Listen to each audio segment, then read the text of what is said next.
Entry point, और ATR को नहीं भूलना है। अब हमें वापस से ATR का यूज़ करना है, sorry average true range indicators में, ठीक है। एवरेज टू रेंज हमारा क्या हेल्प करेगा, to find out the stop loss, to find out the stop loss. अब हम सपोर्ट बेस्ड स्ट्रेटजी में कैसे स्टॉप लॉस लगा रहे थे, कोई बताना चाहेगा? सब भूल गए हो यार तुम लोग, रिवीजन नहीं करते हो। कैसे कैसे कैसे? एंट्री प्राइस से ATR की वैल्यू को माइनस कर देंगे, चलो याद है, अच्छी बात है। अब इसमें हमें क्या करना है, हमें इसमें कैंडल के बॉटम से माइनस करना है। कैंडल के बॉटम से क्यों? ताकि हमारा देखो सपोर्ट में ऐसा था, सपोर्ट बेस्ड स्ट्रेटजी में, क्योंकि जब वो मल्टीपल टाइम पुल बैक कर रहा था तब हम ट्रेड ले रहे थे कि अगर स्टॉक को अगर पुल बैक करना है तो वो तुरंत पुल बैक करेगा।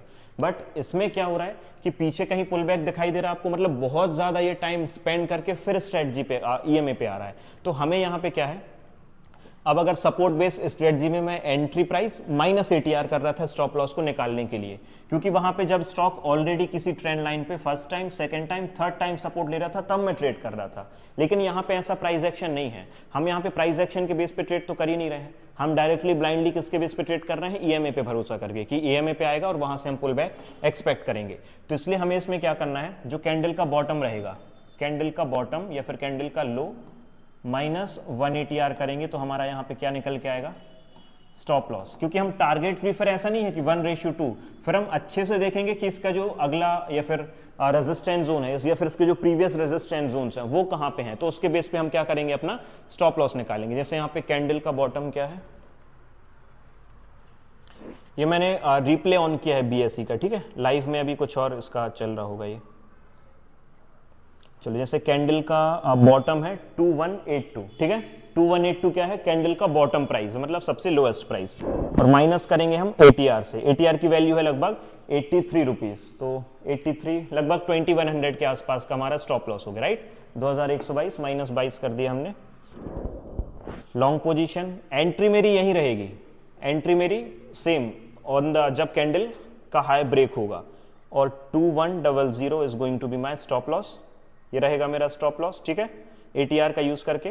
अब देखो, अब टारगेट निकालने के लिए, टारगेट निकालने के लिए मैं आपको बिल्कुल बोलूंगा कि जो इसके स्ट्रॉन्ग प्रीवियस रेजिस्टेंस जोन है या फिर स्ट्रॉन्ग जो इसके 52 वीक हाई हैं, आप उधर तक का भी वेट कर लो ना तो भी कोई प्रॉब्लम नहीं है। क्योंकि अगर स्टॉक इतना ज़्यादा पिट चुका है, इतना ज़्यादा उस पर सेलिंग आ चुकी है ना, चांसेस आर वेरी हाई कि वो कंटिन्यूसली फॉल अगर उसको करना होगा तो वो हमारी एंट्री नहीं कराएगा, वो फॉल करते जाएगा करते जाएगा। लेकिन अगर उसको यहाँ से रिवर्सल लेना है और अगर रिवर्सल लेगा तो फिर एक अच्छा ट्रेंड हम पॉसिबिलिटी यहाँ पे एक्सपेक्ट कर सकते हैं। चलो अच्छा, एक स्ट्रेटजी की मैं अगर आपसे पूछूं कि एक्यूरेसी क्या होनी चाहिए कि यार हाँ, तब हम उसको बोलेंगे कि यार ये बढ़िया स्ट्रेटजी है, मिनिमम कितनी होनी चाहिए? 50 क्यों? 50 से ऊपर होना चाहिए भाई, तो 80 बोल रहा है अपना, 80 बोला था, 80 बोला था, तो 80 होनी चाहिए ना कम से कम अच्छे के लिए। राइट, पहले आप ये तो पूछो कि रिस्क रिवॉर्ड क्या है, उसके बेस पे एक्यूरेसी, एक्यूरेसी 10% भी है और रिस्क रिवॉर्ड रेशियो 1:10 भी है तो भी वो बहुत ज्यादा है।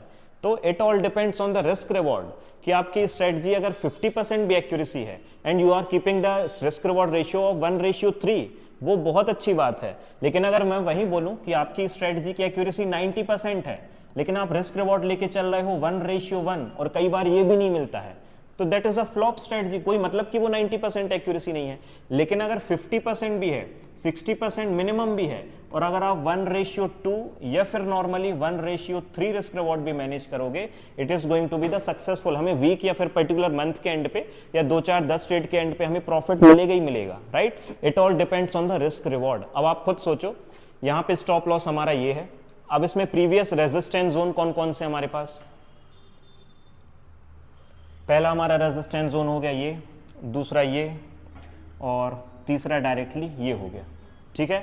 अब आप एक बात बताओ, स्टॉक हम कौन से ले रहे हैं? निफ्टी 500 के स्टॉक्स ले रहे हैं, ऑलरेडी स्टेबल कंपनीज हैं, market cap minimum to minimum आप मान के चलो 20-30,000 CR के ऊपर होंगी ही होंगी, ठीक है। बिजनेस मॉडल मतलब सक्सेसफुल उनका, कंपनीज आर स्टेबल, अगर टॉप 500 में है। देखो अभी हमारे इधर ऐसा कि 8000 से ज़्यादा लिस्टेड हो गई हैं, 8000 से ज़्यादा कंपनीज लिस्टेड हैं और उसके अंडर में 500 हैं। दैट मीन्स बहुत बड़ी बात है कि आप 8000 से टॉप 500 में आ रहे हो।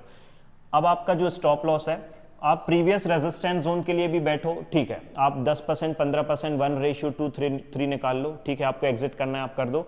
बट मैं आपसे बोलूंगा अगर आप थोड़ा टाइम दे सको, 2 महीने तक अगर वेट कर सको, तो आप बिल्कुल वेट करो कि कम से कम आप इस पर्टिकुलर रेजिस्टेंस जोन तक, जो उसका मेजर ऐसा रेजिस्टेंस जोन है जहां से ट्रेंड चेंज हुआ था, trend change in the sense ये ट्रेंड था पूरा, ठीक है, हायर हाइज बनाते हुए स्टॉक ऊपर जा रहा था। अब जहां से इसका ट्रेंड चेंज हुआ था, यहां से डाउन ट्रेंड स्टार्ट हुआ, तो जो इसका हाई था या फिर जो 52 वीक हाई था या फिर जहां से ट्रेंड चेंज हुआ है, आप इस पर्टिकुलर रेजिस्टेंस तक कभी टारगेट लोगे ना तो भी कोई बड़ी बात नहीं है, आपको मिल जाएगा। बस एक रूल रहेगा, that is you have to keep the patience. हो सकता है 2 महीने की जगह 3 महीना लग जाए या 1 महीने की जगह 2 महीना लग जाए, तो बस वो वेट करना पड़ेगा।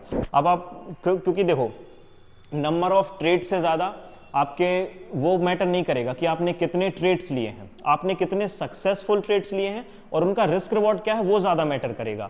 अगर मैं साल के फॉर एग्जांपल 365 दिन में से हार्डली 250 दिन ट्रेडिंग डेज होते हैं, ठीक है, छुट्टी उट्टी सैटरडे संडे सब कुछ अगर हम हटा दें तो 250 ट्रेडिंग डेज ओवरऑल होते हैं आउट ऑफ द 365 डेज। और अगर आप महीने के, मैं बोलता हूं एक साल में आप 12 ट्रेड्स लेते हो, मंथ में आपने लिए 12 ट्रेड, ठीक है, और दूसरी तरफ किसी और ने लिए, मतलब सेम 250 दिन में किसी और ने लिए मान लो 50 ट्रेड्स, लेकिन इन्होंने रिस्क रिवॉर्ड रखा था 1:2 और आपने रिस्क रिवॉर्ड रखा था 1:4, तो जो प्रॉफिट है वो सेम ही है, profit is going to be the same, क्योंकि आपने इनके मुकाबले 4x कम ट्रेड लिए हैं लेकिन आपने रिवॉर्ड भी अच्छा खासा रखा हुआ है, राइट। तो नंबर ऑफ क्वांटिटीज पे मत जाना कि नंबर ऑफ ट्रेड्स पे, मतलब कि कितने ट्रेड्स आप ले रहे हो, कि मैंने तो BSE लिया 5% का गेन मिला, मैंने बुक कर दिया, हटाओ, मैंने दूसरा ले लिया। नहीं, क्यों 5% पे हटा दिया? अगर आपको पोटेंशियल दिख रहा है तो आप वेट क्यों नहीं कर सकते? आप इसको एग्जिट कर रहे हो 5% पे, फिर आप दूसरा स्टॉक लेने जा रहे हो और उस पर भी 5% का ही गेन कर रहे हो, तो इससे बेटर है आप इसी पे 10% के लिए बैठो। बस थोड़ा सा टाइम ले रहा है, आपने इसी वजह से एग्जिट कर दिया, या फिर उस फोमो में कि यार ये वापस ना जाए, या फिर जो प्रॉफिट आ गया वो भी ना चला जाए, इस चक्कर में।